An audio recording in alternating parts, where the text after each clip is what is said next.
Hi hello welcome back to my YouTube channel. എല്ലാവർക്കും നമസ്കാരം. ഇത് എൻ്റെ ഒരു ഓൾഡ് മെമ്മറി ഞാൻ ഷെയർ ചെയ്യുകയാണ്. അപ്പോൾ ഇത് ഓൾമോസ്റ്റ് ഒരു 1.5 ഇയേഴ്സ് ആയിരിക്കും. അപ്പോൾ ഫസ്റ്റ് ടൈം ഞാൻ കേവ് അക്വേറിയം പോയ സമയത്ത് ഷൂട്ട് ചെയ്തതാണ്. അപ്പോഴൊക്കെ സത്യം പറഞ്ഞാൽ എനിക്ക് അത്രയൊന്നും ഫോട്ടോസ് എടുക്കാനോ ഇതൊന്നും എനിക്ക് അറിയത്തില്ല. ഇപ്പോഴും ഞാൻ വലിയ പ്രോ എന്നല്ല ഞാൻ പറയുന്നത്. ഞാൻ എടുത്ത കുറച്ച് ഞങ്ങൾക്ക് ഇഷ്ടപ്പെട്ട കുറച്ച് കാര്യങ്ങൾ ഞാൻ ജസ്റ്റ് ഒന്ന് ഷെയർ ചെയ്യുന്നു. ഫോട്ടോസിൻ്റെ രൂപത്തിലാണ് ഇതൊക്കെ ഉള്ളത്.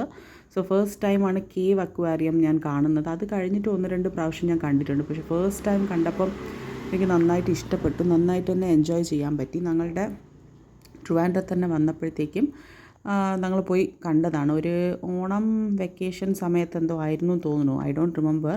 പക്ഷേ അവിടെ അനിമൽ കിങ്ഡം ഉണ്ടായിരുന്നു.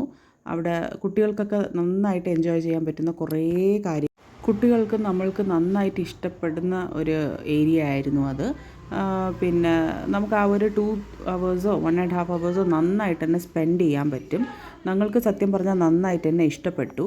സോ ഇതിൻ്റെ വീഡിയോസും ഫോട്ടോസും അവിടെ ഇവിടെ ആയിട്ട് അങ്ങനെ ഇരിക്കുകയാണ്. ഞാൻ നേരത്തെ ഇത് എഡിറ്റ് ചെയ്ത് വെച്ചിരിക്കുകയായിരുന്നു.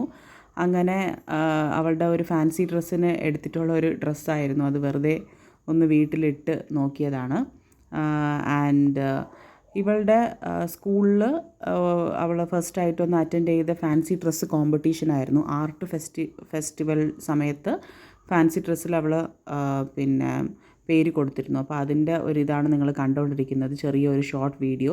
മലയാളി മങ്കയായിട്ടായിരുന്നു ഇവൾ ഡ്രസ്സൊക്കെ ഒരുക്കിയൊക്കെ ഞാൻ വിട്ടത്. നന്നായിട്ടുണ്ടെന്ന് തോന്നുന്നു. അത് കഴിഞ്ഞിട്ട് മലയാളം സ്റ്റോറി ടെല്ലിങ് കോമ്പറ്റീഷൻ ഉണ്ടായിരുന്നു. അതും അത്യാവശ്യം അവൾ നന്നായിട്ട് തന്നെ ചെയ്തു. ഞങ്ങൾ ആക്ച്വലി ഒരു 2-3 വീക്സിൻ്റെ നല്ലൊരു പ്രാക്ടീസൊക്കെ ഞാൻ പറഞ്ഞു കൊടുത്തു. ഇടയ്ക്കൊക്കെ എനിക്ക് പറ്റും പോലെ കുറച്ച് സ്റ്റോറീസൊക്കെ ഞാൻ പറഞ്ഞു കൊടുക്കാറുണ്ട് വിത്ത് മോറൽസ്. അത് നല്ലൊരു കാര്യം തന്നെയാണെന്ന് എനിക്ക് തോന്നിയിട്ടുണ്ടായിരുന്നു. ലൈക്ക് നമ്മൾക്ക് നമ്മളുടെ ഡേ ടു ഡേ ലൈഫിൽ നടക്കുന്ന കാര്യങ്ങൾ ഇച്ചിരിയൊക്കെ ഒന്ന് ഷെയർ ചെയ്യണം. ആൻഡ് നല്ല നല്ല സ്റ്റോറീസ്, കുഞ്ഞു കുഞ്ഞു സ്റ്റോറീസ് ഉണ്ടെങ്കിൽ ബെഡ് ടൈം സ്റ്റോറീസൊക്കെ എനിക്ക് ഭയങ്കര ഇഷ്ടമാണ്. അപ്പം വിത്ത് മോറലും അത് ജീവിതത്തിൽ എങ്ങനെയൊക്കെയാണ് അത് യൂസ് ചെയ്യുന്നത്, മറ്റുള്ളവരുടെ സങ്കടങ്ങൾ, കാര്യങ്ങൾ, അങ്ങനെയൊക്കെ കുറച്ച് കാര്യങ്ങളൊക്കെ നമ്മൾ എന്തായാലും കുട്ടികൾക്ക് പറഞ്ഞു കൊടുക്കണം. ചില ആൾക്കാർ അതൊന്നും പറയാറില്ല, ഓൺലി ഹാപ്പി ഹാപ്പി ഹാപ്പി. അങ്ങനെയല്ല, മറ്റുള്ളവരുടെ എന്തായിരുന്നാലും നമ്മളത് മനസ്സിലാക്കിപ്പിച്ച് കൊടുക്കണമെന്നാണ് എൻ്റെ പോയിൻ്റ് ഓഫ് വ്യൂവിൽ എനിക്ക് തോന്നിയിട്ടുള്ളത്. സോ ഇത് ഇവരുടെ സ്കൂളിൽ നടന്നിട്ടുള്ള ഒരു സ്റ്റോറി ടെല്ലിംഗ് കോമ്പറ്റീഷൻ ആയിരുന്നു. എല്ലാ ലാംഗ്വേജിലും ഉണ്ടായിരുന്നു. പക്ഷെ ഞാൻ മലയാളം സ്റ്റോറി ടെല്ലിങ്ങിനായിരുന്നു അന്ന് പാർട്ടിസിപ്പേറ്റ് ചെയ്യിപ്പിച്ചത്. പിന്നെ ഒരു കൈൻഡ് ഓഫ് പ്രൈസിനൊന്നും വേണ്ടിയിട്ടല്ല, നമ്മൾക്ക് ജസ്റ്റ് ആ സ്റ്റേജ് ഫിയർ അവൾക്കൊന്ന് മാറി കിട്ടാനും പിന്നെ ഒരു പെർഫോം ചെയ്യാൻ ഒരു പ്ലാറ്റ്ഫോം ഒരുക്കി കൊടുത്തു, അത്രേ ഉണ്ടായിരുന്നുള്ളൂ. പക്ഷേ ഷീ ഡിഡ് വെൽ, നന്നായിട്ട് തന്നെ ചെയ്തു. എനിക്കിഷ്ടപ്പെട്ടു. ഞാൻ പറഞ്ഞു കൊടുത്ത ആ രീതിയിൽ നന്നായിട്ട് തന്നെ ഫുൾ കംപ്ലീറ്റ് ചെയ്ത് തന്നെ ആ ഒരു സ്റ്റോറി പറഞ്ഞു.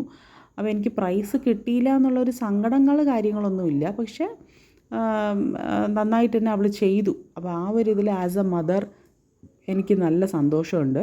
എനിക്ക് ആ സമയത്ത് സത്യം പറഞ്ഞാൽ നന്നായിട്ട് അങ്ങനെ വീഡിയോ എടുക്കാനോ ഒന്നും അറിയില്ലായിരുന്നു. പിന്നെ കുറേ കുട്ടികളുണ്ടായിരുന്നു നമ്മളുടെ സറൗണ്ടിങ്സിൽ. കുറേ കുട്ടികളും എന്ന് വെച്ചാൽ ഓരോരോ ചെസ് നമ്പർ കഴിയുമ്പോഴത്തേക്ക് അടുത്ത ചെസ് നമ്പേഴ്സ് വന്നുകൊണ്ടിരിക്കുകയായിരുന്നു. അപ്പോൾ അവളുടെ ചെസ് നമ്പർ വന്നപ്പോഴത്തേക്ക് ഇവൾ പറഞ്ഞുകൊണ്ടിരിക്കുകയാണ്. പിന്നെ മലയാളത്തിൻ്റെ സ്റ്റോറി തന്നെ ആയതുകൊണ്ട് ആ മലയാളം അറ്റയറിൽ തന്നെയാണ് ഞാൻ ആ ഡ്രസ്സിൽ തന്നെയാണ് വിട്ടത്. മലയാളി മങ്കയ്ക്ക് ഫാൻസി ഡ്രസ്സിന് പോയപ്പോഴത്തേക്കും ആ സെറ്റ് മുണ്ട് അതൊക്കെയായിരുന്നു. അപ്പോൾ അത് മാറ്റിയിട്ട് ഞാൻ ഈ ഒരു സ്കേർട്ട് ആൻഡ് ടോപ്പിൽ തന്നെയാണ് വിട്ടത്. ബിക്കോസ് മലയാളം സ്റ്റോറിയാണല്ലോ. അപ്പോൾ എന്തായാലും ആ മലയാളം അറ്റയർ തന്നെ ഇരിക്കട്ടെ എന്ന് വിചാരിച്ചു. എന്തായാലും എൻ്റെ ഒരു ഓൾഡ് മെമ്മറി ഷെയർ ചെയ്തത് എല്ലാവർക്കും ഇഷ്ടപ്പെട്ടു എന്ന് വിചാരിക്കുന്നു.